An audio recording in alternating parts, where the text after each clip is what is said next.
Une étoile peut vivre des milliards d'années et l'évolution stellaire n'a rien à voir avec le style de vie ou l'hérédité. Tout n'est qu'une question de masse. Les étoiles de faible masse se consument rapidement, puis s'effondrent et refroidissent jusqu'à devenir invisibles. Une étoile de masse moyenne, comme le Soleil, se consume progressivement pendant environ 10 milliards d'années.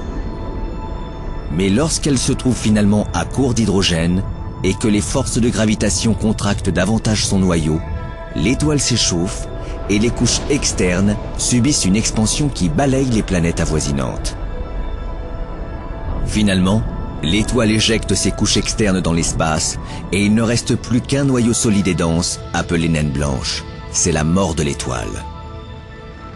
Une étoile massive, de masse supérieure à 1,4 fois celle du Soleil, a un cycle de vie plus court et plus violent. Elle consomme son énergie en quelques millions d'années, puis explose en libérant sa matière dans l'espace. Si l'explosion concerne l'étoile tout entière, celle-ci évolue en supernova. Si seules les couches externes sont impliquées, il se forme une nova. Lorsque la masse du cœur d'une supernova est inférieure à environ 3 fois la masse solaire, elle évolue en étoile à neutrons où règne une densité extrême. Au-dessus de cette limite, aucune force ne peut plus s'opposer à l'effondrement gravitationnel.